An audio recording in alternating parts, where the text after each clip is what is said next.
Hey guys, कैसे हैं आप लोग? उम्मीद करता हूँ आप सब लोग बहुत अच्छे होंगे और साथ ही साथ आप सब लोगों ने टेस्ट 74 सॉल्व भी कर लिया होगा। राइट, तो आज हम इनके सॉल्यूशंस डिस्कस करेंगे। साथ ही साथ मैं आपको इनसे रिलेटेड कुछ कॉन्सेप्ट्स भी बताऊंगा, आप उन्हें भी नोट कर लीजिएगा। ओके। और एक चीज गाइस, उसके लिए पहले से ही एक्सट्रीमली सॉरी कि मैं डेली इनके सॉल्यूशंस आपको नहीं दे पा रहा जो डेली टेस्ट हो रहे हैं, लेकिन मैं थोड़ा सा बिजी हूँ आप लोगों के लिए कुछ और यूट्यूब वीडियोस बनाने में। That's why.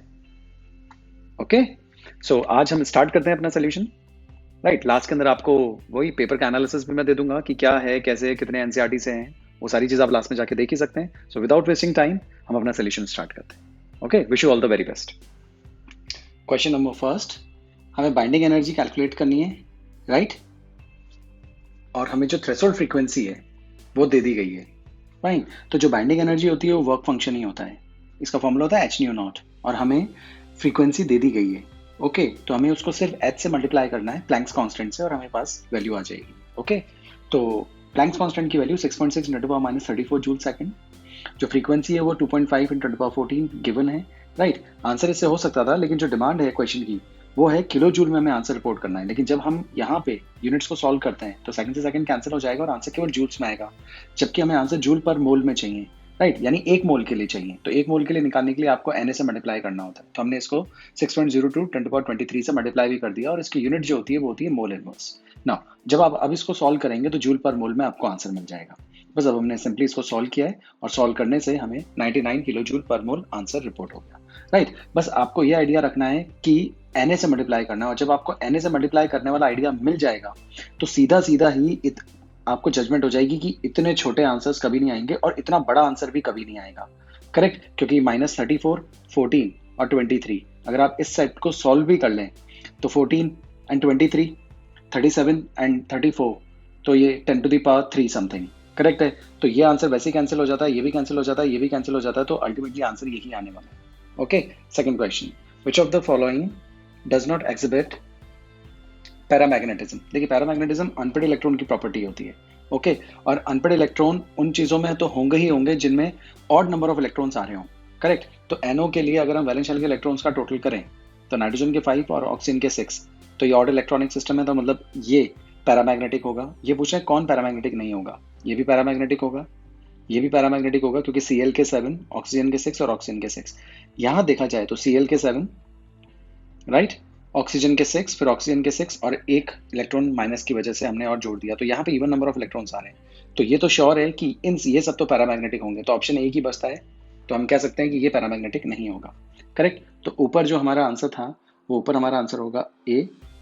ओके,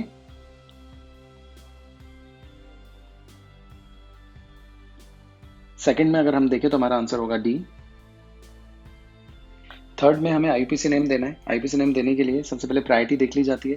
प्रायोरिटी के हिसाब से फंक्शनल ग्रुप्स कीटोन भी है, अल्कोहल है, अमीन्स है और कार्बोक्सिलिक एसिड है। तो प्रायोरिटी कार्बोक्सिलिक एसिड की होने वाली है। Selection of the longest chain हमने कर लिया, 1 2 3 4 नंबरिंग भी कर दी। अल्फाबेटिकली नाम दे तो 2 पे अमीनो, 3 पे हाइड्रोक्सी, 4 पे ऑक्सो और 5 कार्बन से पेंटेनोइक एसिड। तो option will B A, 2 amino, 3 hydroxy, 4 oxo pentanoic acid. Now fourth question में देखें तो हमें इनकरेक्ट स्टेटमेंट देखना है। राइट, सबसे पहले ध्यान रखिए जो मेटल्स होते हैं उनके लिए इलेक्ट्रॉन गेन एंथैल्पी की वैल्यू जनरली जो मेटल्स होते हैं उनके लिए -40 से -80 किलो जूल्स के बीच में होती है। नोबल गैसेस और नाइट्रोजन के लिए कुछ बुक्स में 0 लिखा होता है और कुछ बुक्स में पॉजिटिव लिखा होता है। राइट, अगर 0 नाइट्रोजन का ले रहे हैं तो नोबल गैसेस का भी 0 की कैटेगरी का ही होता है, और अगर पॉजिटिव ले रहे हैं तो दोनों का पॉजिटिव भी होता है। तो अलग अलग बुक्स में मैंने अलग अलग पढ़ा है, तो हम दोनों बातों को सही मान सकते हैं। Electron affinity of nitrogen and noble gases is 0, ये बात बिल्कुल सही है। Caesium is the most electropositive while fluorine is the most electronegative, ये बात भी बिल्कुल सही है। Chlorine has the highest electron affinity among all the elements of the periodic table, ये बात भी बिल्कुल सही है।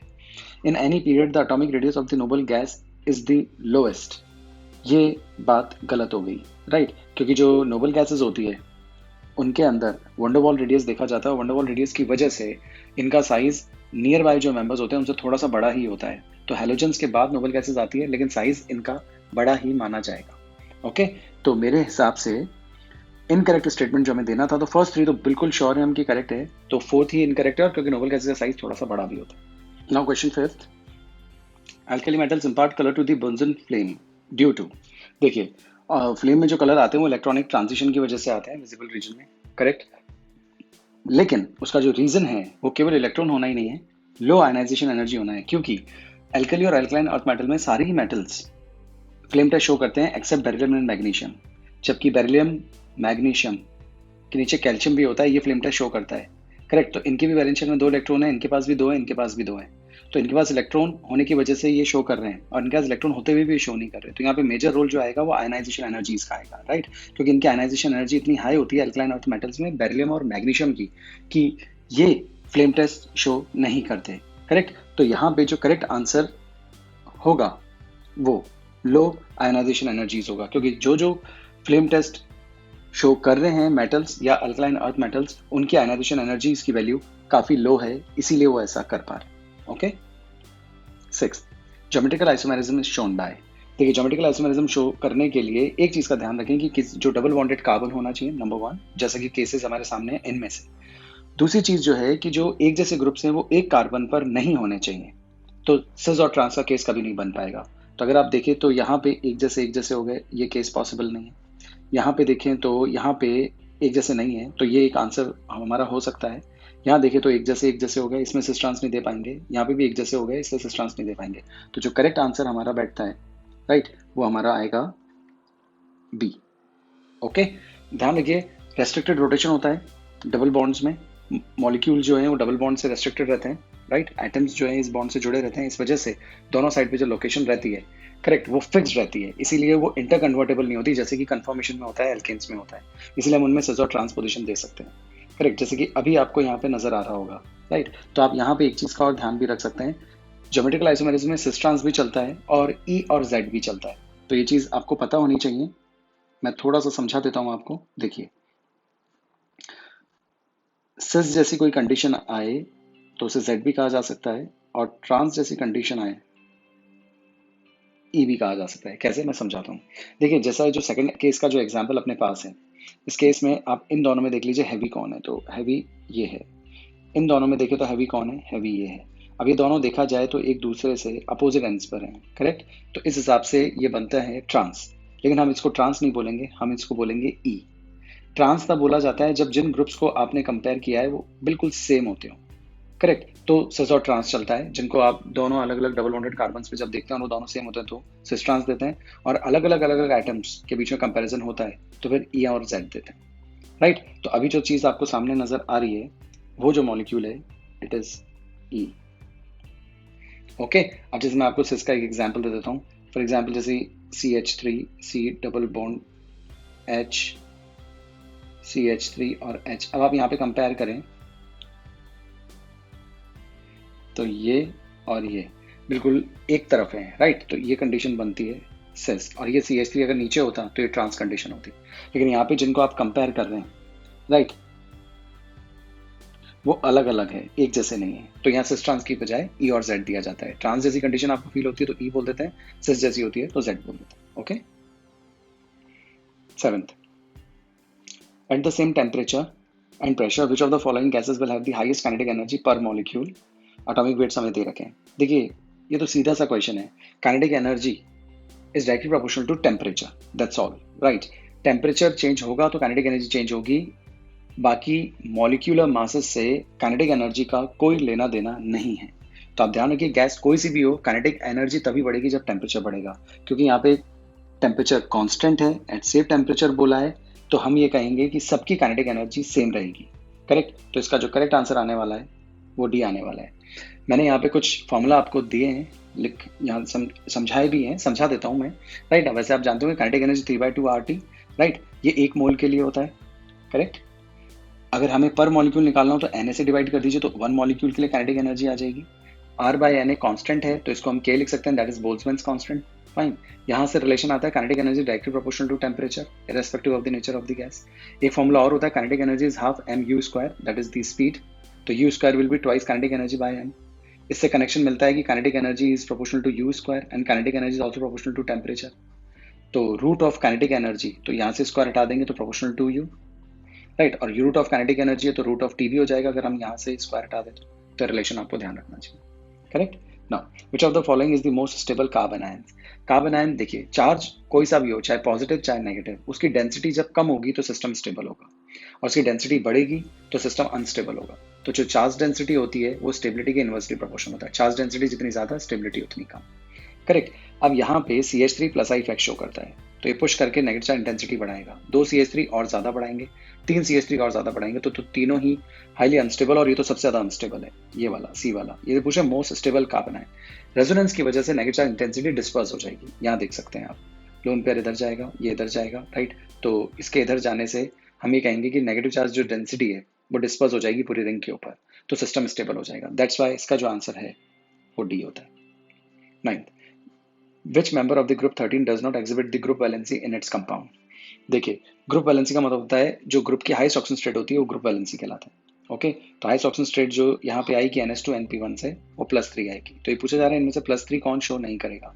आपको इनर्ट पेयर इफेक्ट पता होगा, अप टू डाउन जाने पर लोअर ऑक्सीजन स्टेट की स्टेबिलिटी बढ़ती जाती है, और हायर वाली ऑक्सीजन स्टेट नहीं आती है, उसमें कंपाउंड होते हैं वो हाईली अनस्टेबल होते हैं। तो थेलियम इनर्ट पेयर इफेक्ट की वजह से केवल +1 शो ही करेगा ऑक्सीजन स्टेट, +3 नहीं आएगी, इसलिए ग्रुप ऑक्सीजन स्टेट या ग्रुप वैलेंसी शो नहीं कर सकता। इनर्ट पेयर इफेक्ट क्या है? बिल्कुल आसान है। अगर आप थैलियम का इलेक्ट्रॉनिक कन्फिगरेशन लिखें तो पीछे वाली जो नोबेल गैस है वो 54, राइट, और वो अगर देखा जाए तो उसका जो पीरियड होता है वो 5th होता है, करेक्ट। तो 5s2 5p6 होता है इसका इलेक्ट्रॉनिक कन्फिगरेशन। अब इसके बाद जब आप पीरियोडिक टेबल में आगे बढ़ेंगे तो ऐसे ही आएगा, तो 6s2 हो गया, राइट। अब p के अंदर तो एक होता ही है इन सबके, राइट। लेकिन अगर आप 54 में s के 2 इलेक्ट्रॉन जोड़ते हैं तो 56 ही होता है, जबकि आपको 81 पे आना है, तो इसका मतलब है अंदर d भी है और f भी है। तो अंदर d 10 हो गए। तो आप देखिए जरा, 54 एंड 2, 56, 56 एंड 10, 66, और f भी आ गया, 66 + 14, 80, करेक्ट। और अब एक p का आप और जोड़ लीजिए तो 81, ये 81 जस्टिफाइड। यानी मैं ये कहना चाह रहा हूँ कि थैलियम के केस में फुलफिल्ड 4f सबशेल्स आ चुकी है पहली बार। इलेक्ट्रॉनिक कन्फिगरेशन के हिसाब से 4f पहली बार यहाँ पे आया है फुलफिल्ड, राइट। और इसके आ जाने की वजह से ENC काफी बढ़ जाता है और इसकी शील्डिंग बहुत पुअर होती है, इसीलिए इस न्यूक्लियस का आउटर मोस्ट इलेक्ट्रॉन पे जो होल्ड होता है वो बहुत ज्यादा होता है, और S और P में से S का पेनिट्रेशन बहुत अच्छा होता है, इसीलिए इस न्यूक्लियस का इन S के इलेक्ट्रॉन्स पे होल्ड बहुत बढ़ जाता है, इसलिए केवल P से इलेक्ट्रॉन निकल पाते हैं, और P से केवल इलेक्ट्रॉन निकल पाएंगे तो ऑक्सीजन स्टेट केवल +1 आएगी। +3 इसलिए नहीं आएगी क्योंकि न्यूक्लियस का इन इलेक्ट्रॉन्स पे काफी होल्ड हो जाता है, इसीलिए कहते हैं इनर्ट पेयर इफेक्ट। ये S के जो इलेक्ट्रॉन्स का पेयर है वो किसी रिएक्शन में पार्ट नहीं कर पाता, इसीलिए इनर्ट हो जाता है। That's why the effect we called inert pair effect, और ये जस्ट 4f14 के फुलफिल्ड होने की वजह से हुआ।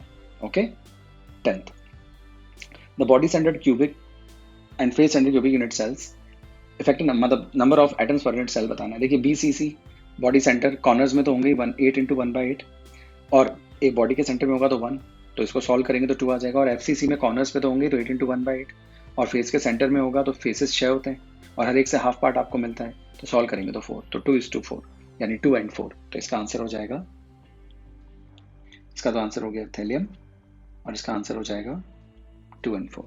11th, which of the following carbides reacts with H2O to form, मुझे लगता है यहाँ करेक्शन था इसलिए मैंने इसको सही कर दिया है, propyne to form propyne, right. ये सभी कार्बाइड्स हैं, सभी कार्बाइड्स हाइड्रोलाइज होते हैं, राइट, और प्रोडक्ट्स देते हैं, करेक्ट।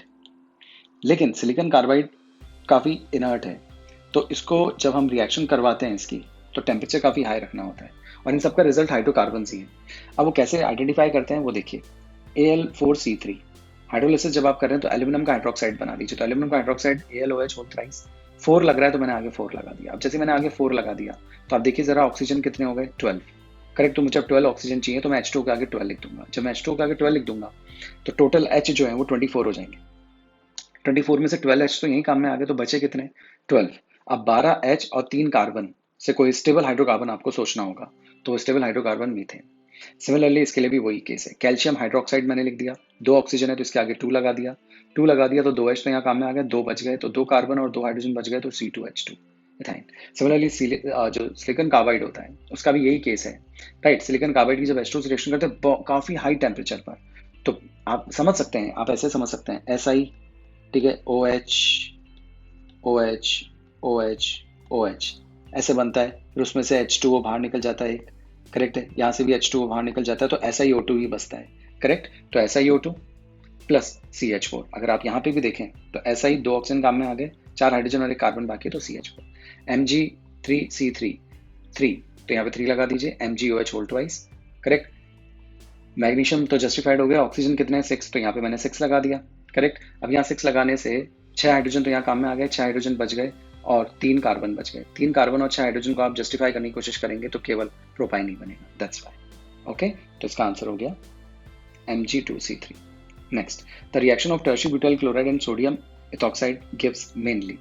देखिए टर्शियरी ब्यूटाइल क्लोराइड, ये मैंने जो आपके सामने बनाया ये टर्शियरी ब्यूटाइल है, करेक्ट। नाउ ये सोडियम इथॉक्साइड है, सोडियम इथाइल और ऑक्साइड, तो सोडियम इथॉक्साइड। देखिए टर्शियरी हैलाइड के सामने जब कोई स्ट्रॉन्ग बेस होता है तो हमेशा एलिमिनेशन प्रेफरेबल होता है। इसे बीटा एलिमिनेशन भी कह सकते हैं, डिहाइड्रोहेलोजिनेशन भी कह सकते हैं, और इवन मैकेनिज्म ये फॉलो करता है। एलिमिनेशन में अल्फा पोजीशन से तो हेलोजन और बीटा पोजीशन से एच हटा देते हैं। जब भी टर्शियरी हैलाइड और स्ट्रॉन्ग बेस आए आपको हमेशा एलिमिनेशन करना है। तो यहाँ से Cl और यहाँ से H में हटा दूं तो यहाँ पे बीच में डबल बॉन्ड बन जाएगा, करेक्ट। तो आइसोब्यूटाइलिन एक एल्कीन बन जाएगी।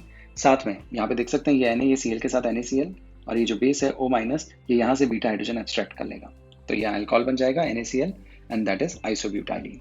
तो अगर हमें देखा जाए कि इसका आंसर क्या बनेगा, तो जो एल्कीन है वो बनेंगे, तो हम इसको कह सकते हैं 2-मिथाइल प्रोपनीन, तो इसका ऑप्शन आएगा आपका सी।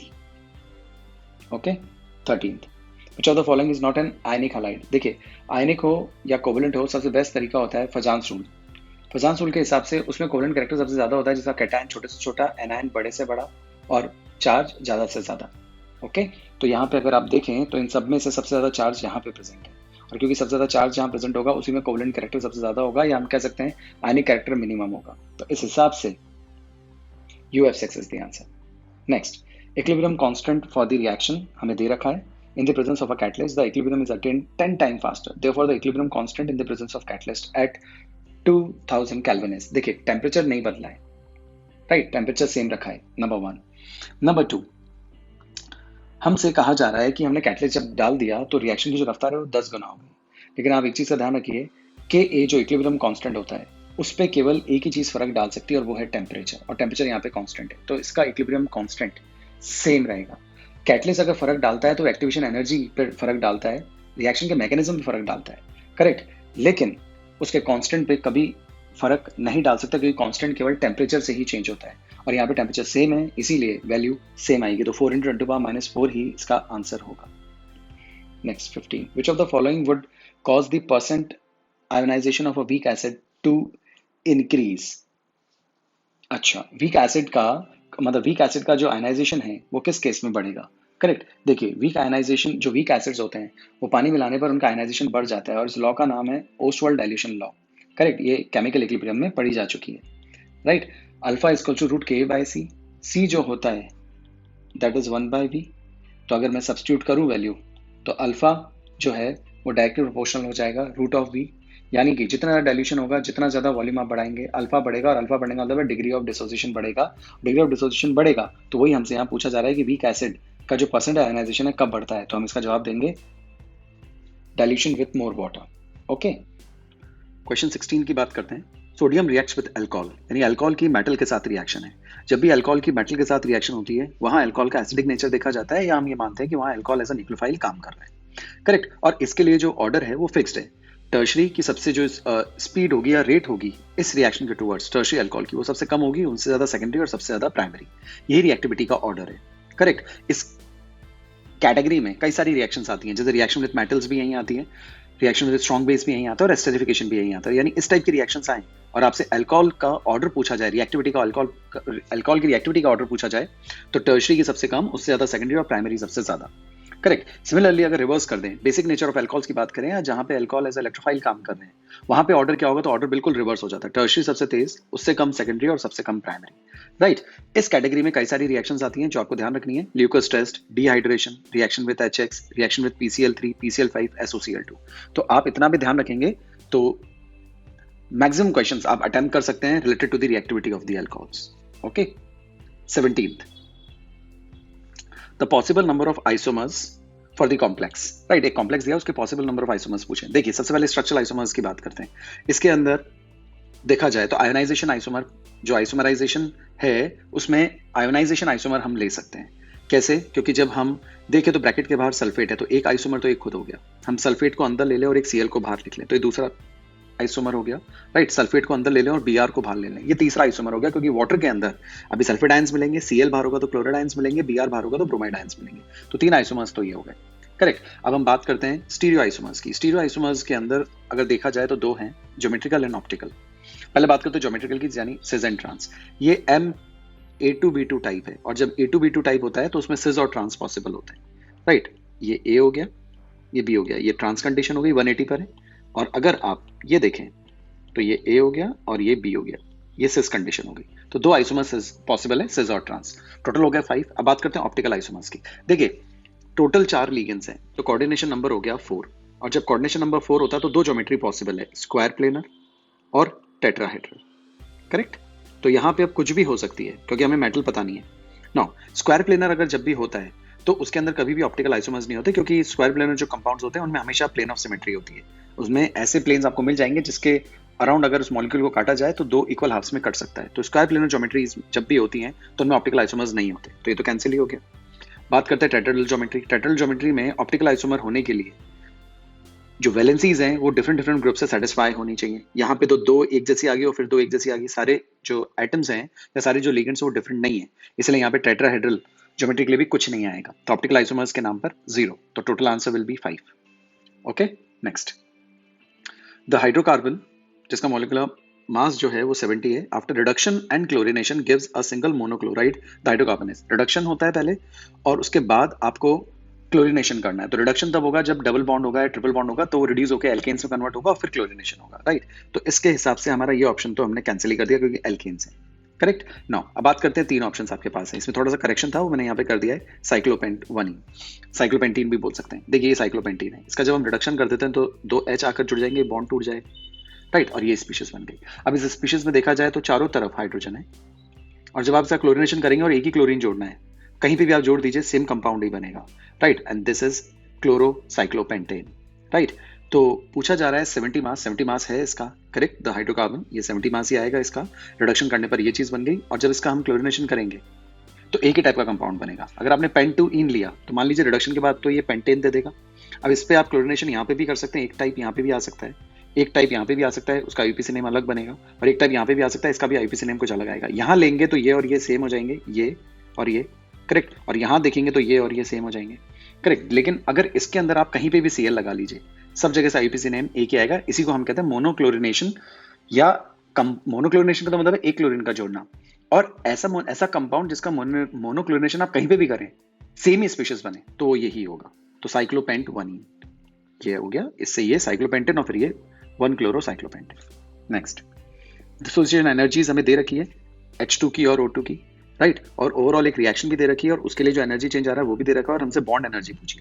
तो सीधा आपको बॉन्ड एनर्जी का फॉर्मूला पता होना चाहिए, एंथैल्पी ऑफ द रिएक्शन, जो भी रिएक्टेंट्स हैं उनकी बॉन्ड एनर्जी का टोटल, जो भी प्रोडक्ट्स हैं उनका टोटल, और रिएक्टेंट में से उनका टोटल जो होता है प्रोडक्ट का वो माइनस कर देते हैं। रिएक्शन आपके पास ये है, इसमें ये 2 रिएक्टेंट्स हैं और ये प्रोडक्ट है, करेक्ट। तो यहाँ पे अगर हम देखें तो ओवरऑल रिएक्शन के लिए जितनी दे रखी है वो तो 10 दे रखी है, राइट। H2 के लिए जितनी दे रखी है वो 104 है, लेकिन आगे स्टोइचियोमेट्री भी है, आपको AI जो लिखा है वो स्टोइचियोमेट्रिक कोएफिशिएंट होता है, तो 1/2 प्लस O2 के लिए जो दे रखी है वो 118/2, करेक्ट, क्योंकि स्टोइचियोमेट्री 2 है, माइनस इसकी तो हमसे पूछ ली तो हम इसकी जगह पे x रख देंगे, करेक्ट। तो हम यहाँ पे x रख सकते हैं, फाइन। इसको हटा देते हैं पहले, राइट। यहाँ पे हम x मान लेते हैं, या जो भी बॉन्ड डिसोसिएशन एंथैल्पी हमसे जिसकी भी पूछी जा रही है हम उसको ले लेंगे, करेक्ट। नाउ अब यहाँ पे अगर देखा जाए इस जगह, तो जब हम इसे सॉल्व करेंगे तो हमें वैल्यू मिल जाएगी 101 kilo calorie per mole, correct. Which of the following plots represents the correct, अच्छा ऊपर आंसर मार्क किया है हमने, आंसर मार्क नहीं किया है, आंसर देखिए, इसका आंसर रहेगा 101, right. 20 which of the following plots represents correct variation of equivalent conductance with dilution for a strong electrolyte। देखिए चाहे equivalent conductance हो चाहे molar conductance हो, राइट, dilution से ये जो कंडक्टेंस है ये बढ़ती ही है, वीक इलेक्ट्रोलाइट्स के लिए भी बढ़ती है और स्ट्रॉन्ग इलेक्ट्रोलाइट्स के लिए भी बढ़ती है, क्योंकि स्ट्रॉन्ग इलेक्ट्रोलाइट्स फुली आयनाइज्ड होते हैं या मैक्सिमम आयनाइज्ड होते हैं, राइट। इसलिए इनमें चेंज थोड़ा धीरे आता है, जबकि जो वीक इलेक्ट्रोलाइट्स होते हैं उनके अंदर डाइल्यूशन से आयनाइजेशन बहुत तेजी से बढ़ता है, तो उनमें एक स्टीप चेंजेस देखने को मिलते हैं। तो ये बात तो तय है कि इक्विवेलेंट कंडक्टेंस हो या मोलर कंडक्टेंस हो, राइट, वो डाइल्यूशन के डायरेक्ट प्रोपोर्शनल होती है। इक्विवेलेंट कंडक्टेंस का जो फॉर्मूला होता है वो kappa into 1000 bye normality, normality को आप सॉल्व करके x इंटू मोलैरिटी भी लिख सकते हैं। तो यहाँ से भी आपको समझ में आ रहा है कि कंसंट्रेशन, मोलैरिटी जितनी बढ़ाएंगे ये उतना कम होगा, या फिर वॉल्यूम जितना बढ़ाएंगे, डाइल्यूशन जितना करेंगे, कंसंट्रेशन उतनी कम होगी, और कंसंट्रेशन जितनी कम होगी इक्विवेलेंट कंडक्टेंस उतनी ज्यादा होगी। करेक्ट। बस ये है कि स्ट्रॉन्ग इलेक्ट्रोलाइट्स के लिए चेंज बहुत धीरे आएगा और फिर कांस्टेंट भी हो जाएगा। करेक्ट। तो यहाँ पे अगर देखा जाए तो पहले वाले के अंदर कह रहे हैं बढ़ेगा फिर घट जाएगा, सेकंड वाले में कह रहे हैं थोड़ा सा बढ़ेगा और फिर कांस्टेंट, तो यही अपना आंसर हो जाता है। राइट। थर्ड वाले के अंदर कह रहे हैं बहुत तेजी से बढ़ेगा, बढ़ता ही जाएगा, नॉट पॉसिबल। और फोर्थ वाले में कह रहे हैं कि डिक्रीज होगा, ये होता नहीं है, तो B option will be the correct answer, will be the correct answer. Now question 21, single choice, सारे सिंगल चॉइस ही चल रहे हैं। Which bond angle theta would result in maximum dipole moment for the triatomic molecule Y X Y. देखिए Y X Y मतलब X को centre में ले लीजिए, दो वाई लगा लीजिए। ये कहना चाह रहे हैं किसके अंदर डायपोल मोमेंट की वैल्यू मैक्सिमम आएगी। देखिए जब 180 होता है तो 180 पे तो दोनों एक दूसरे को कैंसिल आउट कर देते हैं, चाहे अंदर की तरफ आए, एक सेकेंड, चाहे अंदर की तरफ हो दोनों या दोनों बाहर की तरफ हो। राइट। तो म्यू तो जीरो ही आने वाला है, तो 180 तो ऑप्शन में नहीं रहता। अब एक थीम हमको ये मिलती है कि एंगल जितना छोटा होता है, राइट, डायपोल मोमेंट की वैल्यू उतनी ज्यादा होती है। तो इन सब में से अगर देखा जाए तो सबसे छोटा एंगल 90 डिग्री का है, और 90 डिग्री के केस में इफेक्ट्स जो हैं, राइट, वो कैंसिल नहीं होंगे क्योंकि डायरेक्शन डिपेंडेंट प्रॉपर्टी है, वेक्टर क्वांटिटी है। राइट। तो हम यहाँ पे यही इसको मैक्सिमम कहेंगे। तो ट्रिक सिर्फ इतनी सी है कि थीटा जो होता है वो डायपोल मोमेंट के इनवर्सली प्रोपोर्शनल होता है। थीटा जितना ज्यादा होगा, राइट, डायपोल मोमेंट उतना कम होता जाएगा। और एंगल्स पे तो आपको ध्यान देना ही है, इस जगह पे 180 पे वो एकदम आमने सामने आ जाते हैं, राइट, तो एक दूसरे को परफेक्टली कैंसिल आउट कर देते हैं एक दूसरे के इफेक्ट्स को। Next 22, which of the following set of quantum number represent the impossible arrangement. देखिए क्वांटम नंबर्स के लिए तो आप ये तीन बातें ध्यान रखिए, कभी क्वेश्चन गलत ही नहीं होगा। एन की वैल्यू हमेशा एल से बड़ी होनी चाहिए। एम की जो वैल्यू होती है, राइट, वो जो एल होता है उसके प्लस माइनस के बीच में होती है, प्लस माइनस पर, या फिर प्लस माइनस के जो एल की वैल्यू है उसके जो वैल्यूज आप डालेंगे उसके बीच में होती है। और एस की जो वैल्यू होती है वो प्लस माइनस 1/2 में से ही कुछ होगी, इसके अलावा कुछ नहीं। लेट्स से जैसे फर्स्ट वाला जो ऑप्शन है उसमें एन की वैल्यू हमें बोली है 3, तो एल की वैल्यू जो है वो इससे कम आनी चाहिए, और वहां पे एल की वैल्यू 2 आ रही है, यानी कि बात जमती है। और एम की वैल्यू कह रहे हैं -2। करेक्ट। अब एल की वैल्यू जो आ रही है वो अगर 2 आ रही है तो जो एम की वैल्यू होगी वो प्लस -2 के बीच में या इस पर होगी, यानी कि वो आंसर हो सकता है -2, -1, 0, +1 और +2, इनमें से कुछ भी हो सकता है। आप समझ गए ना मैं जो कहना चाह रहा हूँ, राइट। तो L इक्वल टू जब 2 रखते हैं तो M की वैल्यू कह रहे हैं -2, इसके बीच में आ रही है, मतलब ये बिल्कुल सही है। सेकंड में अगर आप देखें तो 4, 0, 0 और 1/2 ये भी बिल्कुल सही है, राइट, 4 से 0 कम ही है, और जब 0 आप यहाँ रखते हैं तो L +-0 तो M की वैल्यू भी 0 ही रहेगी, ये भी सही है। 3, 2 और ये -3 हो गया। आप यहाँ देख सकते हैं यहाँ गड़बड़ हो गई। M की वैल्यू जो आएगी वो L के +-2 के बीच में या इस पर होनी चाहिए, -3 उस रेंज से बाहर हो गया है, तो जो इनकरेक्ट हुआ, इम्पॉसिबल हुआ, वो सी हुआ। ओके।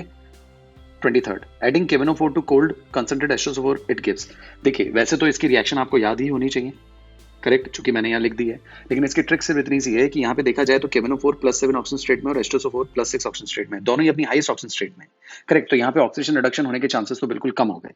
अब आप ये दिमाग लगा सकते हैं कि कुछ और बनेगा, लेकिन उसके अंदर Mn की जो ऑक्सीजन स्टेट है वो वही रखनी है।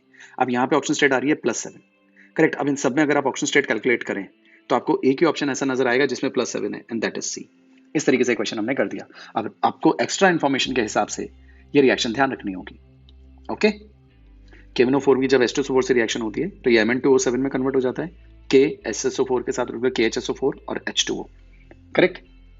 नाउ उसके आगे अगर हम देखें तो ये जो कंपाउंड है ये ग्रीन ऑयली लिक्विड होता है, और इसको विग्रेसली जब हीट करा जाता है तो ये एक्सप्लोड हो जाता है, या एक्सप्लोजन हो जाता है इसमें, और ये दे देता है आपको MnO2 and 3/2O2। Stable compounds हैं मैग्नीज के, करेक्ट, क्योंकि आपको DNF ब्लॉक से ये चीज पता होनी चाहिए कि जो डी ब्लॉक के जो एलिमेंट्स होते हैं, मेटल्स होते हैं, लाइटर वाले 3D सीरीज वाले, जैसे Mn, Fe, Cr, निकल 3D सीरीज, ये सब tends to remain in lower oxygen state, they are more stable in lower oxygen state. जितना ज्यादा आप हायर ऑक्सीजन स्टेट में इनको रखेंगे ये उतने ज्यादा अनस्टेबल होंगे और रिएक्शन करेंगे तुरंत। तो चाहे ये वाला कंपाउंड हो, तभी तो KNO4 एक स्ट्रॉन्ग ऑक्सीडाइजिंग एजेंट होता है और तुरंत नीचे आना चाहता है Mn2+ में, करेक्ट, जस्ट बिकॉज कि इसकी लोअर ऑक्सीजन स्टेट्स में ही ज्यादा स्टेबल होता है। तो ये बन तो गया है, लेकिन गर्म करते ही ये इसमें एक्सप्लोड करके इनमें कन्वर्ट हो जाता है। Fine. Next, want of factor more than unity indicates the solute in the solution. देखिए वांट ऑफ फैक्टर का फॉर्मूला आपको पता होना चाहिए, number of particles after association और डिसोसिएशन अपॉन इनिशियल। अब I की वैल्यू एक से ज्यादा कब आएगी, जब ऊपर वाली वैल्यू बड़ी हो, और आयनाइजेशन में ही नंबर ऑफ पार्टिकल्स बढ़ते हैं, राइट, पहले कम होते हैं और आयनाइज होने के बाद ज्यादा बढ़ जाते हैं, तो आई की वैल्यू एक से ज्यादा हमेशा आयनाइजेशन या डिसोसिएशन के केस में आएगी। और अगर एसोसिएशन हो रहा है तो बाद में कम आएंगे और पहले ज्यादा थे। भाई 4 मॉलिक्यूल थे, दो दो जुड़ गए आपस में, तो बाद में तो 2 ही रह गए, पहले 4 थे, तो हाफ हो गया ना। तो एसोसिएशन के केस में 1 से कम आती है और डिसोसिएशन के केस में हमेशा 1 से ज्यादा आती है। तो ये 1 से ज्यादा पूछ रहे हैं, तो इसका जो करेक्ट आंसर आएगा वो आएगा dissociation, dissociated, right. Now which of the following reagent reacts with C6H5CH2CONH2 benzylamide. Is it okay? हम इसे बेंजाइलमाइड कह सकते हैं या फिर पूरा नाम तो फिर दे ही सकते हैं आईयूपीसी नेम के हिसाब से, राइट। देखें, ये आपके सामने एक अमाइड है और अमाइड को आपने सीधा बेंजाइल साइनाइड में कन्वर्ट किया है, C6H5CH2CN साइनाइड में कन्वर्ट किया, राइट। तो अमाइड्स किस में कन्वर्ट हो रहे हैं? साइनाइड में कन्वर्ट हो रहे हैं, okay. Amide are converting into cyanide. तो पूछा जा रहा है कि कौन सी चीज काम में आएगी। सबसे पहले देखिए कि मेजर चेंज किसका है। तो मेजर चेंज देखिए तो 2 H यहाँ से गए और एक O यहाँ से गया है। बाकी अगर आप देखें तो सब कुछ सेम बचा हुआ है, C6H5CH2CN, करेक्ट है। बस O और H गायब है, मतलब कि डिहाइड्रेशन हुआ है। और डिहाइड्रेशन करने में P2O5 भी बेस्ट है, SOCl2 भी बेस्ट है, POCl3 या PCl5 भी बेस्ट है। तो इसका जो करेक्ट आंसर आने वाला है वो आएगा ऑल दी अबव। रही बात रिएक्शंस की, तो वो मैंने यहाँ पे लिख दी है, आप देख सकते हैं। रिएक्शन यहाँ पे देखिए, P2O5, करेक्ट। इसने यहां से H और यहां से O खींच लिया, बहुत स्ट्रॉन्ग डिहाइड्रेटिंग एजेंट है, राइट। तो बचा क्या? ये बचा, और 2 H और ऑक्सीजन इसके साथ मिक्स कर दीजिए, तो क्या बचेगा? H2P2 और एक ऑक्सीजन और, तो O6। H2P2O6 का ये स्ट्रक्चर है, ध्यान रखें। SOCl2 से अगर हम रिएक्शन करें तो वापस यहां से H2O ही बाहर जाने वाला है। अब H2O की इसके साथ रिएक्शन करें तो 2H 2Cl के साथ ट्वाइस HCl और एक ऑक्सीजन और SO will give you SO2। Similarly POCl3 के साथ रिएक्शन करेंगे तो यहाँ से O और यहाँ से 2H आने वाले हैं, करेक्ट। तो 2H और 2Cl तो ट्वाइस HCl, करेक्ट। अब बचा क्या? एक ऑक्सीजन, और उसको इसके साथ अगर हम जोड़ दें और 2H को भी यहाँ पे मिला लें तो H2PO2 हो जाएगा। सॉरी, हाँ, HCl तो यहाँ चला गया, सॉरी, PO2Cl बन जाएगा। वापस बता देता हूँ, ऑक्सीजन और ये H है यानी H2O, तो एक ऑक्सीजन इनके साथ जुड़कर PO2Cl, करेक्ट। PO और एक ऑक्सीजन इधर से आ गया और एक Cl यहाँ से हो गया, 3 में से 1। अब बचे 2 Cl और 2H, ट्वाइस HCl बना, okay. Now, next, 26th. When aniline is heated with fuming sulfuric acid at 475 Kelvin, it gives. देखिए ये एनिलीन है, कंसिडर H2SO4 अगर आपने इसमें मिला दिया, राइट, तो ये रिएक्शन एक इलेक्ट्रोफिलिक सब्स्टिट्यूशन रिएक्शन हो जाती है, इलेक्ट्रोफिलिक सब्स्टिट्यूशन रिएक्शन। और ये हम जानते हैं जो NH2 ग्रुप होता है बेंजीन पे जुड़ा हुआ है, काफी एक्टिवेटिंग ग्रुप होता है, करेक्ट। और H2SO4 से जो इलेक्ट्रोफाइल बनता है वो SO3H बनता है, राइट। तो इसके अंदर ये इलेक्ट्रोफाइल जाएगा और जुड़ जाएगा, करेक्ट। तो अब इसके अंदर जब इलेक्ट्रोफाइल आकर जुड़ेगा तो जो प्रेफरेबल या जो मेजर अमाउंट में जो चीज होती है वो पैरा पोजीशन पे SO3H आकर जुड़ जाता है, जो इसका इलेक्ट्रोफाइल है, राइट। मैकेनिज्म बहुत अलग है इसका, पर हमें तो डायरेक्ट क्वेश्चन करना है इसलिए। तो सल्फोनेशन हो गया है यहाँ पे और SO3H मिल गया है, और जो पैरा पोजीशन पर SO3H है और ऊपर NH2 है, तो ये जो चीज है ये कहलाती है सल्फोनिलिक एसिड, और आप इसे para amino benzene sulphonic acid भी कह सकते हैं, क्योंकि यहां से अगर आप देखें तो ये ऑर्थो, मेटा और ये पैरा, तो para amino benzene sulphonic acid, correct. तो हमें आंसर तो मिल चुका है, सल्फोनिलिक एसिड, करेक्ट। इसके बारे में एक चीज और देख लेते हैं, क्योंकि इसमें बेसिक नेचर भी है और एसिडिक नेचर भी है, तो बाहर से एसिड बेस मिलाने की जरूरत नहीं है, खुद ही एसिड और खुद ही बेस की जैसे काम करता है, और ये लोन पेयर इस H को अपने साथ जोड़ लेता है, करेक्ट। तो SO3 माइनस, और जब H इसके बाद चला जाएगा तो NH3 प्लस। ये जो चीज बनी है इसको हम ज्विटर आयन या इनर सॉल्ट कहते हैं। इनर सॉल्ट आप समझ गए, बाहर से कुछ मिलाना ना पड़ा, अंदर ही एसिड और अंदर ही बेस की जैसे रिएक्शन हुई और ये एक आयन आपको अंदर मिल गया, इसको हम कहते हैं ज्विटर आयन। पूरे बायोमोलिक्यूल्स में अगर आप देखें तो जितने भी अमीनो एसिड्स हैं वो सब इसी फॉर्म में एग्जिस्ट करते हैं, और इन्हीं कंडीशंस में एसिडिक और बेसिक मीडियम में इनके मूवमेंट होता है इलेक्ट्रिक फील्ड में, करेक्ट। यहीं पे इनके लिए आइसोइलेक्ट्रिक पॉइंट्स भी दिए जाते हैं, यहीं पे इनके एसिडिक और बेसिक नेचर भी देखे जाते हैं, और काफी क्वेश्चंस आते हैं। तो ये चीज आपको पता होनी चाहिए, ये इसी तरीके से बनते हैं, क्योंकि जो अमीनो एसिड्स होते हैं उनमें अमीनो ग्रुप भी होता है और एसिडिक ग्रुप भी होता है। ये वाला ना होकर उसमें एसिडिक एसिड ग्रुप होता है, फाइन, लेकिन बाकी का जो कॉन्सेप्ट है वो same. Next, heat of the conversion of substance A to substance B is equals to. देखिए हीट ऑफ कन्वर्जन आपको देख के नजर आ रहा है, A की एनर्जी है 150 और B की एनर्जी 50 ही हो गई, तो इसका मतलब है 150 से 50 हो गई, तो सिस्टम से एनर्जी बाहर निकल गई होगी, और कितनी बाहर निकल गई होगी? 100। और क्योंकि केमिस्ट्री में माइनस साइन का मतलब रिलीजिंग होता है, राइट ना, कि एनर्जी रिलीज हो रही है, तो हम कह रहे हैं 100 रिलीज हो रही है एनर्जी, तो आप यहाँ पे क्या लिख देंगे? -100। तो इसका आंसर हो जाएगा -100, करेक्ट है। लेकिन जब ग्राफ में आप वैल्यू शो करते हैं तो ग्राफ में माइनस लगाने की जरूरत नहीं है। यहाँ पे अगर मैं पूछूं डेल एच क्या है, तो यहाँ पे जो डेल एच की वैल्यू आएगी वो सिर्फ 100। तो ग्राफ में कभी नहीं लगाते वैल्यूज, क्योंकि ग्राफ में आपको देख के ही पता चल रहा होता है कि डिक्रीज हो रही है एनर्जी, राइट। यहाँ पे जब वैल्यूज लिखी होती है तो आपको देख के पता नहीं चलता कि डिक्रीज हो रही है इंक्रीज हो रही है। तो डिक्रीज हो रही है एनर्जी, इसलिए आपने माइनस साइन लगाया। और माइनस साइन नहीं लगाते तो फिर हमें ऐसा लगता कि एनर्जी बढ़ रही होती, और फिर इसका जो ग्राफ होता अगर प्लस 100 होता तो इसका ग्राफ फिर इस टाइप का होता, राइट। क्योंकि ये यहाँ पे होता, ये यहाँ पे होती चीज, राइट। और हम कहते कि अब बताइए, तो ये जो गैप होता ये 100 वाला होता और इसको हम प्लस साइन से शो कर सकते थे, करेक्ट। क्योंकि ये ज्यादा होती, ये कम होती, तो ज्यादा में से आप कम को माइनस करते तो आंसर पॉजिटिव नहीं आता। लेकिन ये कम है और ये ज्यादा है, तो 50 माइनस 150 करेंगे तो माइनस 100 आएगा। तो ग्राफ में माइनस प्लस शो नहीं करते, लेकिन आंसर्स में आपको माइनस प्लस शो करना होता है, क्योंकि माइनस का मतलब रिलीजिंग होता है।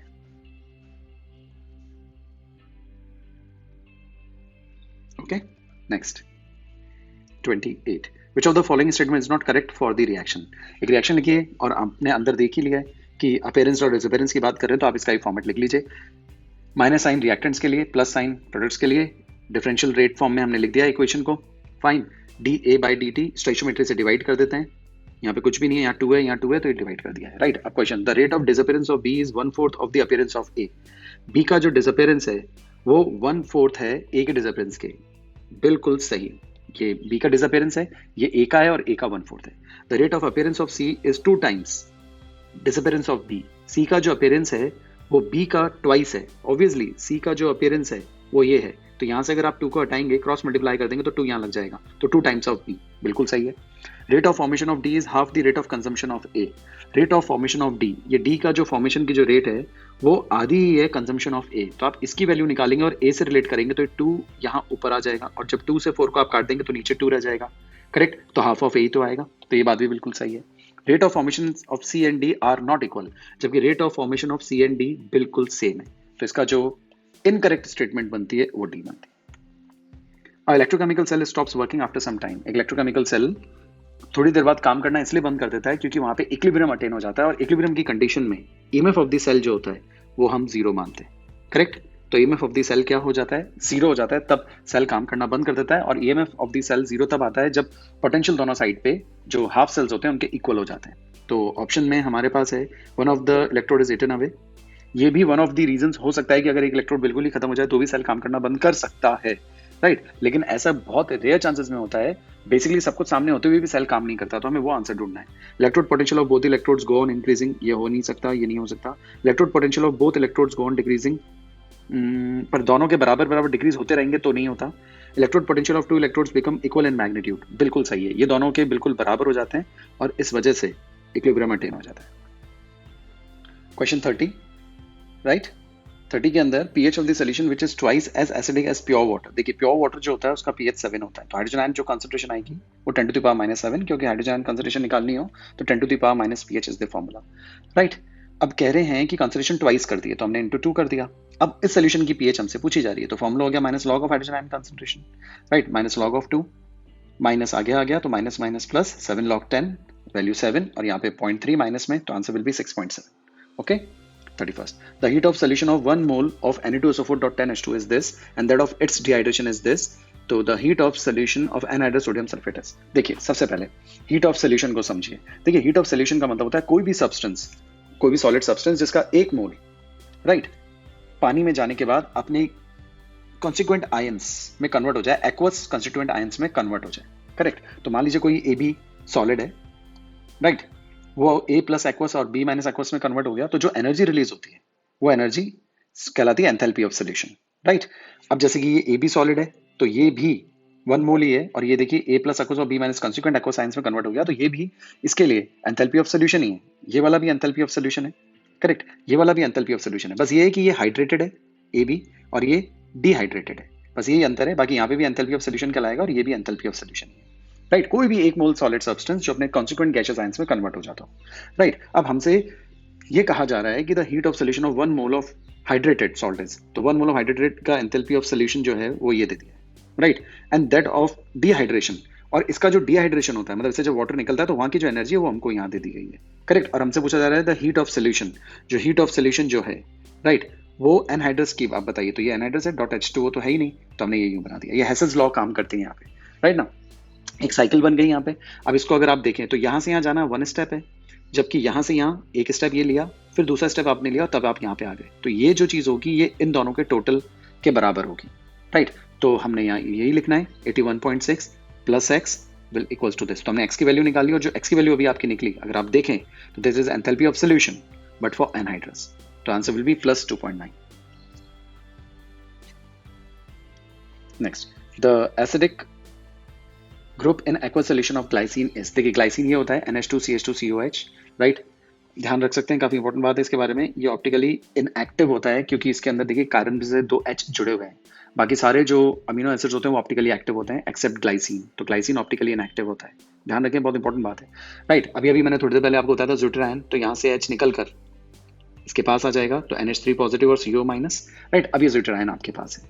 तो the acidic group in aqua solution, पानी के अंदर पूछा जा रहा है कि जो एसिडिक ग्रुप होगा वो कौन सा होगा। एसिडिक ग्रुप वही हो सकता है जो H+ आयन रिलीज कर सकता है। तो इसके पास अब ऑप्शन नहीं है ज़्यूटरान में इसके पास ऑप्शन है H+ आयन रिलीज करने के लिए, करेक्ट। तो आंसर आपका बनेगा NH3+। Okay, now next, the cleansing action of soap is due to. भाई सोप का फॉर्मूला आपके सामने लिखा हुआ है। ये क्लिनजिंग कैसे होती है, मिसेल फॉर्मेशन होता है। ये वाला जो टेल वाला जो पार्ट होता है, ये जो डर्ट होती है, ऑयली डर्ट जो होती है, उसके अंदर चला जाता है, राइट। और जो पोलर हेड होता है वो पानी के अंदर ही रहता है। जब वर्लपूल क्रिएट होता है वॉशिंग मशीन में, राइट, तो बाहर की तरफ पानी खींचता है। जब पानी बाहर की तरफ खींचेगा तो ये जो हेड है जो कि उसमें डिजोल्व है, राइट ना, पानी को पकड़े हुए, पानी के मॉलिक्यूल्स को पकड़े हुए, तो ये पानी के साथ साथ बाहर जाएगा। इसके साथ टेल जुड़ी हुई है तो टेल भी बाहर जाने की कोशिश करेगी, और टेल ने ऑर्गेनिक डर्ट जो है उसको पकड़ रखा है, तो ऑर्गेनिक डर्ट भी आपके फैब्रिक को छोड़कर बाहर चली जाती है, करेक्ट। तो कुल मिलाकर ही पूछा जा रहा है कि the cleansing action of soap is due to. Soap बहुत अच्छा क्लिनजिंग एक्शन क्यों देता है, तो presence of sodium ion. Sodium ion का कुछ रोल नहीं है, स्पेक्टेटर आयंस है। It dissociate into ions in water, उससे भी कोई लेना देना नहीं। क्लिनजिंग है, हाँ डिसोसिएट होता है, ये आयंस इसमें और Na में टूटा रहता है, लेकिन क्लिनजिंग का तो कनेक्शन नहीं मिला। The formation of associated colloid, ये गलत है बिल्कुल, एसोसिएटेड कोलाइड नहीं बनते, मिसेल्स बनते हैं, तो ये भी गलत है। तो अब तो 3 तो गलत हो ही गए, तो चौथा ही सही होने वाला है। It acts an emulsifying agent, perfect. Emulsifying agent कौन होते हैं, जो 2 अपोजिट नेचर की चीजों को पकड़ के रखते हैं। देखिए डिटर्जेंट जो होता है वो आपके जो कपड़े पे जो डर्ट है वो ऑर्गेनिक है, तो उसकी जो उसको पकड़ के रखती है टेल डिटर्जेंट की, राइट। और जो पोलर हेड होता है डिटर्जेंट का, वो अपने आप को पानी के अंदर मिला कर रखता है, राइट। तभी तो डिटर्जेंट के अंदर ऑयल और वाटर दोनों मिक्स रहते हैं। तो डिटर्जेंट की टेल ऑयल को पकड़ने का काम करती है और हेड वाटर को पकड़ के रखता है। इसीलिए ऑयल जैसी चीजें कपड़े को छोड़कर डिटर्जेंट के साथ पानी में आ जाती हैं, करेक्ट। तो इसका जो करेक्ट आंसर होने वाला है वो है its action as emulsifying agent, correct. 34, the rate constant of a reaction has the unit as that of rate of reaction the reaction is। guys इसका तो सीधा फॉर्मूला ये, rate is equals to k r⁴n where n is the order of reaction, correct. अब पूछ रहे हैं कि k और रेट की सेम यूनिट कब होगी, जब ये वैल्यू 1 हो जाए, और ये 1 तब होगी जब पावर जो है वो 0 हो जाए। तो answer will B 0 order reaction. 35, एक रिएक्शन लिखी हुई है, राइट। इस रिएक्शन के अंदर टॉल्यूइन है, उसके Cl2 लाइट की प्रेजेंस में हीट कर रहे हैं। गाइस अब ध्यान रखिए, Cl2 लाइट आ गया तो मतलब फ्री रेडिकल मैकेनिज्म होगा, ये चीज का हमेशा ध्यान रखिए। यानी कि इन पोजीशन पे तो कभी सब्स्टिट्यूशन हो ही नहीं सकता, वो इलेक्ट्रोफिलिक सब्स्टिट्यूशन होता है।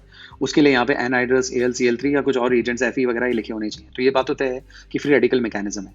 अब क्योंकि ये फ्री रेडिकल मैकेनिज्म है, और यहाँ पे अगर हम ये सोचें कि इलेक्ट्रोफिलिक सब्स्टिट्यूशन जैसे तो यहाँ काम नहीं होगा, तो फ्री रेडिकल मैकेनिज्म में स्टेबल फ्री रेडिकल बनना चाहिए।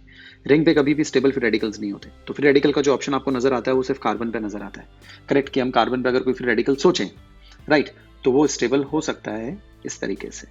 ये कार्बन हो गया और ये फिर रेडिकल रेजोनेंस है ना, राइट। तो यहाँ पे सब्स्टिट्यूशन होगा और एक Cl आकर जुड़ जाएगा, हमने एक Cl जोड़ दिया, लेकिन नीचे हीटिंग भी लिखा है, तो रिएक्शन काफी जल्दी होगी, तेज होगी और सभी क्लोरीन के साथ होगी। तो सारे Cl यहाँ ऊपर आकर जुड़ गए, तो ट्राइक्लोरो सब्सटेंस बन गया, ट्राइक्लोरो डेरिवेटिव बन गया, करेक्ट। अब उसके आगे कह रहे हैं एक्वस NaOH। एक्वस मतलब वाटर, NaOH मतलब बेसिक, यानी कि अब यहाँ पे हम हाइड्रोलिसिस कर रहे हैं बेसिक मीडियम में। तो बेसिक मीडियम में हाइड्रोलिसिस करेंगे तो हमने HOH लिख दिया सामने, राइट। HCl बाहर निकल जाएगा, HCl बाहर निकल जाएगा, HCl बाहर निकल जाएगा और उनको न्यूट्रलाइज कर देगा NaOH। इसीलिए हमने अल्कलाइन मीडियम प्रेफर किया हाइड्रोलिसिस के लिए। अब सभी जगह पर OH आ गया, वैसे ऐसा लिखते नहीं है, लेकिन आपको समझाने के लिए मैंने ऐसा लिख दिया है कि एक ही कार्बन पर अब 3 जगह OH आ गया है। तो अब एक तरफ से H2O बाहर निकाल दीजिए, राइट। और जैसे H2O बाहर निकाल देंगे तो अब जो चीज बचेगी अंदर वो benzene ring COOH, and this is your benzoic acid. तो कभी भी एक कार्बन में 3 OH नहीं लिखते, उसको हम हमेशा इसी तरीके से लिखेंगे, या 3 OH होते हैं तो वो COH ग्रुप में कन्वर्ट हो जाता है, that is your benzoic acid. तो answer will be D. 36, hydrolysis of phenyl isocyanide forms. देखिए फिनाइल आइसोसाइनाइड, ये फिनाइल है, राइट। और ये आइसोसाइनाइड ग्रुप है। इसका आप क्या कर रहे हैं, हाइड्रोलिसिस कर रहे हैं। देखिए जब इसका हाइड्रोलिसिस किया जाता है, देखिए अगर साइनाइड होता तो आंसर थोड़ा सा आसान हो जाता। साइनाइड होता और ये कह रहे हैं कि इसका हाइड्रोलिसिस अगर हम कर दें, करेक्ट, तो क्या बनेगा, राइट ना। तो हम उल्टा भी सोच सकते थे। मान लीजिए कोई अमाइड होता और इसका हम डिहाइड्रेशन कर दें, राइट। तो डिहाइड्रेशन अगर आप कर दें तो यहां से H वापस देख लीजिए, तो यहाँ से H और यहाँ से O निकल जाता तो Ca नहीं आता, लेकिन यहाँ पे आइसोसाइनाइड है, राइट। तो आइसोसाइनाइड में थोड़ा सा पैटर्न चेंज हो जाता है। हम समझ लेते हैं इस बात को, मैकेनिज्म के साथ समझा देता हूँ, राइट। हाइड्रोलिसिस आपको करना है, करेक्ट। तो हाइड्रोलिसिस जनरली एसिडिक मीडियम में होगा, तो ये H plus ion, right. H plus ion ने जैसे अटैक करा यहाँ पे तो C ही पहले अटैक करेगा, करेक्ट। नाइट्रोजन के पास तो ऑप्शन ही नहीं है, राइट। कार्बन के पास अभी भी एक्सेप्टेंस है कि वो अपना लोन पेयर के साथ शेयर करके अपना ऑक्टेट पूरा 8 का रख सकता है। तो जैसे ही H से आके जुड़ जाता है तो इसके ऊपर जो नेगेटिव साइन था वो तो खत्म हो जाता है, नाइट्रोजन पे रहता है प्लस, करेक्ट। अब नाइट्रोजन अपने ऊपर प्लस साइन नहीं रखना चाहेगा और न्यूट्रल होने के लिए बॉन्ड के इलेक्ट्रॉन्स अपनी तरफ खींचेगा। तो प्लस और माइनस एक ही नाइट्रोजन पे आएंगे तो न्यूट्रल हो जाएगा, वैलेंसी भी 3 हो गई, लोन पेयर बन गया, लेकिन कार्बन पे प्लस आ गया। इस दौरान अब इसमें हाइड्रोलिसिस है, वाटर का अटैक हो जाएगा। वाटर जैसे अटैक करेगा वाया ऑक्सीजन, तो ऑक्सीजन ने डोनेट किया इसलिए इस पे प्लस आ जाएगा और ये चीजें जुड़ जाएगी। कार्बन की वैलेंसी 4 हो गई, राइट। तो ये न्यूट्रल हो जाएगा और ऑक्सीजन ने क्योंकि डोनेट किया था इस जगह पे तो इस पे प्लस साइन आ जाएगा। अब ऑक्सीजन प्लस साइन रखना नहीं चाहेगा तो बॉन्ड के इलेक्ट्रॉन वापस ऑक्सीजन पे शिफ्ट होंगे, तो प्लस माइनस तो न्यूट्रल हो जाएगा और H प्लस वापस बाहर निकल जाएगा जो अपने काम में लिया था, करेक्ट। और ये ग्रुप यहाँ पे जुड़ा रह जाएगा। ये एक तरह से इनॉल फॉर्म है, डबल बॉन्ड भी है एक कार्बन पर और OH भी है। रीअरेंज होगा, टॉटोमेरिज्म हम जानते ही हैं, राइट। तो H इसके पास आ जाएगा और डबल बॉन्ड यहाँ आ जाए, तो H इसके पास आ गया, डबल बॉन्ड यहाँ आ जाए, तो ये कंपाउंड आपके पास बन गया। लेकिन क्योंकि हाइड्रोलिसिस चल रहा है और ये अभी भी पॉसिबिलिटी है कि यहाँ पे और फर्दर हाइड्रोलिसिस हो सकता है, तो हम इस बॉन्ड को यहाँ से तोड़ देते हैं। जैसे हम यहाँ से तोड़ेंगे तो H इधर और OH इधर, तो यहाँ से तो एनिलीन तैयार और इस तरफ से फॉर्मिक एसिड तैयार। तो इसका जो आंसर आने वाला है वो आने वाला है फॉर्मिक एसिड, राइट। तो मैकेनिज्म के थ्रू भी आप समझ सकते हैं, okay. Now which of the following is a copolymer. देखिए कोपॉलीमर वर्ड तब बोलते हैं जब दो डिफरेंट यूनिट्स आपस में जुड़ रही हो, और तो डिफरेंट यूनिट्स में ब्यूना एस के नाम से समझ में आता है, ब्यूना का मतलब ब्यूटाडाइन लेते हैं और एस का मतलब स्टाइरिन। दो डिफरेंट यूनिट जुड़ रही है तो यही कोपॉलीमर होगा, okay. Polyvinyl chloride, vinyl chloride एक ही टाइप की यूनिट है। पॉलीप्रोपाइलिन, प्रोपाइलिन एक ही टाइप की यूनिट है। पॉलिसिस आइसोप्रोपीन ये भी एक ही टाइप की यूनिट है, आइसोप्रोपीन, राइट। तो दो डिफरेंट यूनिट्स तो केवल ब्यूना एस में जुड़ती है, that's why. 38 the total number of stereo isomers in open chain aldohexoses. Stereo isomers पूछा है। देखिए ये जो मैंने आपके सामने स्ट्रक्चर बनाया ये एल्डिहाइड का है, ये कीटोन का है, राइट। इसके अंदर 4 कायरल सेंटर्स हैं, तो स्टीरियो आइसोमर्स निकालने का फॉर्मूला होता है 2 टू द पावर n और n number of chiral centres. तो कायरल सेंटर 4 है तो आंसर हो जाएगा 16।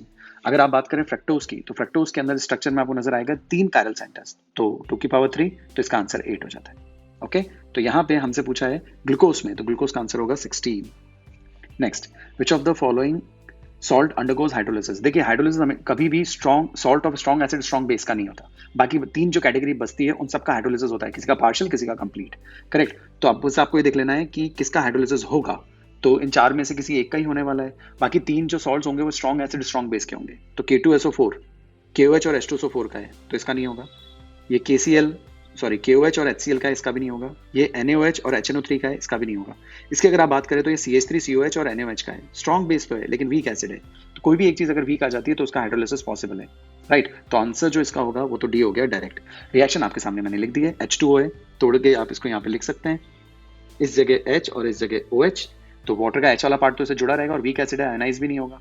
और जबकि OH पार्ट हम Na के साथ नहीं जुड़ा हुआ मानते क्योंकि स्ट्रॉन्ग बेस है और ये जो वाटर रहेगा उसमें फुली डिसोसिएटेड ही रहेगा। तो इस सेक्शन पर हाइड्रोलिसिस नहीं हुआ लेकिन यहाँ पे हुआ है, तो पार्शियल हाइड्रोलिसिस का केस है। Next 40 when aniline is treated with bromine water. ये तो काफी फेमस रिएक्शन है, जब एनिलीन की हम ब्रोमीन वाटर से रिएक्शन कर देते हैं, राइट। तो काफी एक्टिवेटिंग ग्रुप है NH2 और ऑर्थोन पैराडाइरेक्टिंग भी है, तो सभी पोजीशन पे Br आके जुड़ जाता है, तो जो चीज बनती है वो 2,4,6 ट्राई ब्रोमो एनिलीन बनता है, ओके। तो इसका जो आंसर होगा वो होगा 2,4,6 ट्राई डी, फाइन।